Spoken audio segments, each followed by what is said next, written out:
name itself, it's very romantic. Uh, and the concept of the story is more to do with the character. I have three main characters. One is Karma, and karma, it actually works in a literal sense as well. So what you sow is what you get. Then I have a character named Diana. Then there is a character called Ghazal, and there's one more character, that is Sada.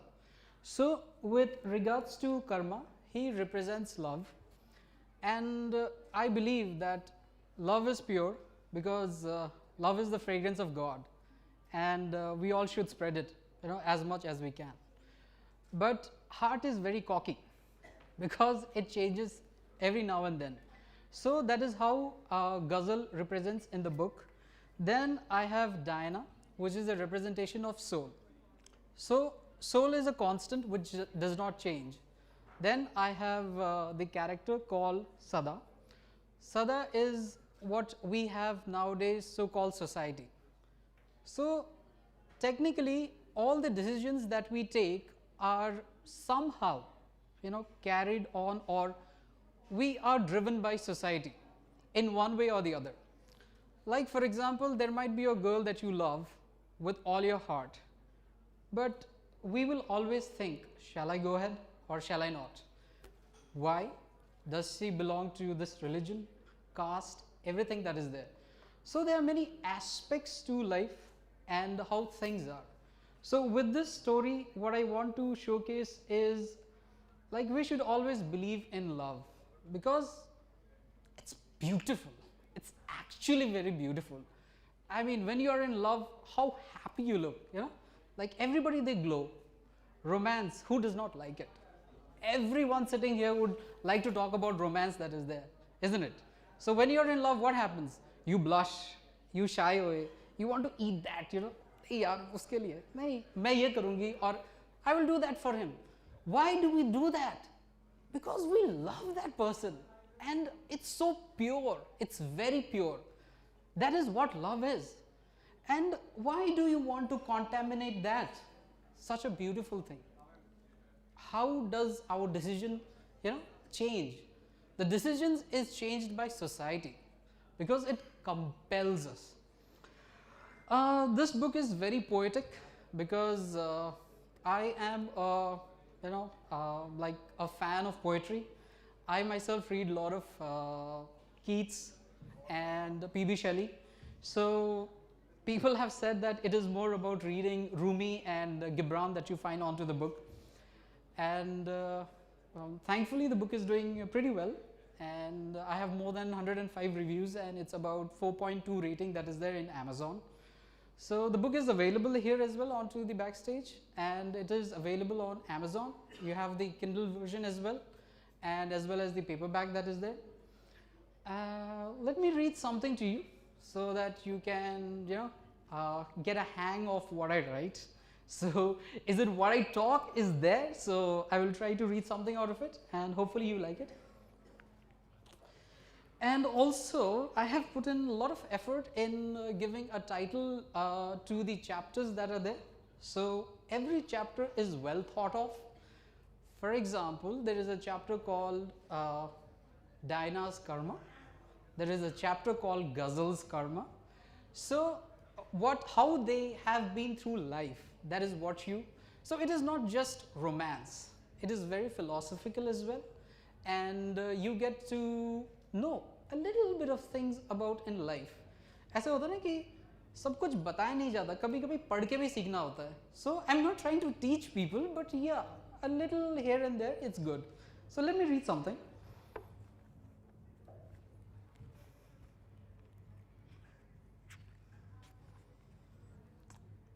I actually love this chapter. It's called Blushing Hearts. Oh, the benevolent woman, what art thou, if not sin? Ah, your eyes, oh, your eyes. Ah, God be damned, your gorgeous eyes. They are stripping my soul naked, causing my heart to break loose from the cages of the rib that withholds. Ooh, if you smile again, hell will break loose. The tempest that I hold within will devour the soul in you, and we will be engaged like wildfire, burning oneself into ash. So behold, my dear, a storm is headed your way. Next morning, when I woke up, I texted Ghazal. Waking up and feeling alive is the most amazing thing in one's life. And if I have to type how I feel about things to you, then I would say, life is beautiful. Good morning, my love. Ghazal replied, Ghazal replied, Pagal, good morning. I wrote, I have written something with you in my thoughts. Shall I send it? She replied, you will not be able to eat a morsel of your food if you don't. So please do, I'm waiting. I texted, I saw, you looked, our eyes met, we got locked. You smiled, I felt, you touched, I held. Our hearts skipped a beat. In mirth of happiness, in bliss, the mind, it lost it all. The moment held us together. We relished, time was jovial. Drenched with feelings, we drank love. It pulverized our heart with ebullience. The more, the less it fell. Ineffable joy. So drunk we were that it tore us apart. In pieces we began to fall. Every piece that fell had an essence of love. With every drop we loved. With every fall we held. Ghazal wrote, I wish I could hear your voice saying that. I immediately called. She said, hello. I said, hi. With a smile, I said, I'm reading it for you now. I read the verse out loud and she listened. Lovingly, I could tell that she was blushing. She said, thank you. I said, the pleasure was all mine. Thank you. I could tell Ghazal had something in her mind, but she was not voicing it. I asked, Ghazal, what's in your head? Tell me. I hear that you are talking. What is it? Ghazal said, Karma. Today I want to hear you all out. I want you to flood me with your conversation. Bedazzle me. Talk to me about God like you do to your inner self. I want to listen to that voice of yours. I want to. And I want all of it. So today I ask you to give me your inner voice with you in it so that I can feel you in my veins through your thoughts. Removing one's clothes is easy, but removing your clothed clothes and emotional layer of thoughts, displaying your vulnerability, oh God, it's hard. And that's nudity, my friend, that's nudity. Her voice, her words undressed the clothed emotional thoughts in me, making me feel all naked. Yes, she denuded me. I was naked inside my thoughts. I had a lot of emotions running through me, which had knotted me, within my thoughts. Ghazal cleared her throat. Mr. Zakaria, what are you thinking so deeply? I exhaled. Collecting my thoughts and myself, I said, oh, my heart starts to tremble whenever I think about you. It actually skips a beat. Oh, woman, you have imprisoned my soul in your heart. The very thought of you makes my blood gush into my veins, and I'm filled with happiness. Yes, you mean happiness to me, and happiness is an emotional experience, and you are truly a beautiful one. Defying words is what you do best, as there is no words to describe you. You are an abstract being who's mesmerizing and intoxicating to the soul. Ghazal said, a compliment? That's you, a beautiful one. I like it. Seems Mr. Zakaria woke from the right side of the bed today. I smiled and said, well, when the day ended yesterday and I began to think of tomorrow, the last thought that I had in me was of you. So with you in my thoughts, I slept and I woke up with you in my thoughts. Yes, I am happy. I don't want to run out of you ever. With a smile, she said, thank you. So Karma, what are your beliefs? I said, we have around 4,000 plus religion and their practices all over the world. If religion is unique and there is oneness, then we should have had one religion and one God like nature. I believe in nature because Mother Nature is same everywhere. There is no change in color, form, shape or taste. Mud is mud, water is water, air is air, fire is fire, sand is sand, fruit is fruit, and mountain is a mountain. She said, okay, so God is a blemish, is what you want to say? I said, I didn't say that. She said, if it's not a blemish, then why are you an atheist? I said, I have a theory of my own. She said, I'm all yours today. I smiled. It felt really good when I heard her say that.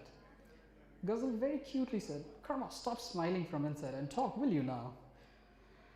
I said, okay, let's begin with an early beginning of life. Once upon a time, there was just a man and a woman.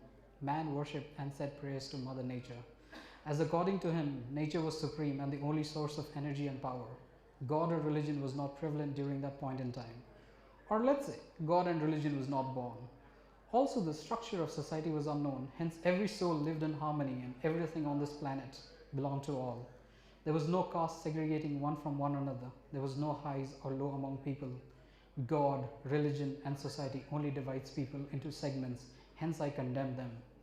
By the time man befriended power and greed like their own flesh, this only accentuated the human need for the want of desires.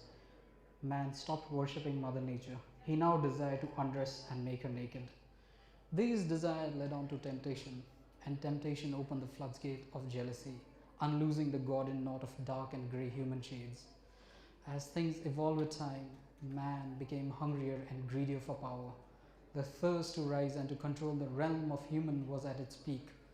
A perplexing question was, how can a mortal be immortal? If one bleeds blood, then one is human. How could a man be immortal for eternity? What is the thing that does not bleed and is immortal? A thought. A thing that can be incepted with ease in humans, as we all are fools driven by Maya of this world. Viola, an unfathomable thought was born, not out of need, but from the fires of chaos and fear. This thought was drenched in the blood of faith, which was delicately wrapped with the veins of hope, flushed by the pretense of religion, popularized to the masses by the traditional folklore, and the word was God. Yeah. Sure. So, this is the philosophical thought as well that you have onto the book, and it is also very romantic, right? I'll just read one poem, it's very short. So, otherwise people will say it's a romantic book and it's so philosophical. Romance and philosophy